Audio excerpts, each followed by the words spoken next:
Hi, this is Danielle Daws for the Alleyway Stamps. Today I've got a card showing a technique that's one of my favourites, which is Versamark Resist. I've got some snowflakes from Jolly Holiday, and I'm just stamping them randomly with Versamark onto some white glossy paper. So it's difficult to see on the video, but I've just put it into the light there so that you can see where those snowflakes are. Now I'm using my Fiskars stamp press. The reason that I'm using that is because it helps to keep everything steady, because when you're stamping onto glossy paper it tends to slide around a little bit, so the stamp press just makes it stay steady so that I can just concentrate on getting the image down, so I'm not worried about it sliding everywhere. So you can see that I'm just randomly putting them on there. I'm not worried too much about what kind of pattern I'm creating. I'm just getting snowflakes all across this panel.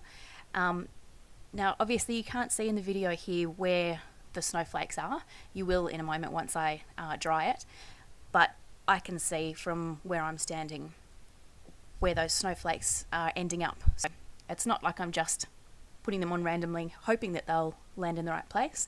I do actually know where they're going.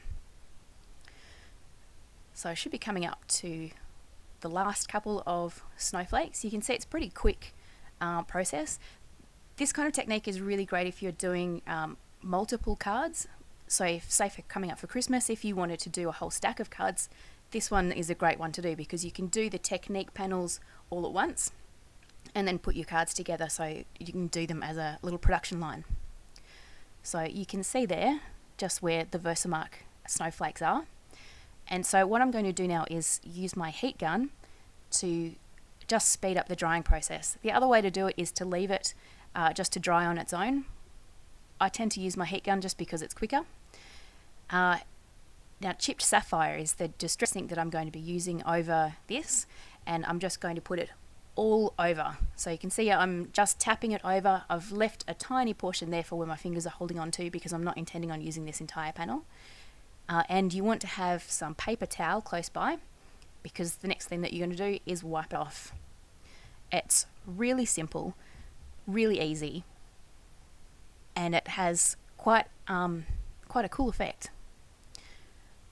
So what I'm going to do after this bit is I'm going to simply mount that panel, which I've cut to size. I'm going to mount that onto some black cardstock, then put those on a white square card and add a sentiment, because I really want just that technique to be the focus, to just allow that to pop off the page. So using some double-sided tape there, I'm going to peel back just the corners, just 2 alternate corners, so that I can get it exactly where I want it on my back piece and make sure that it's centered properly before I stick it down. It's a really cool trick to be able to get it right in place. Another thing is usually I would run my hands over the top of it to make sure that it's nice and firmly pressed down, but with this I tend to do it on the back of it just because otherwise you can end up with fingerprints. So here's my finished card. I've got the sentiment on vellum. Thanks very much for watching.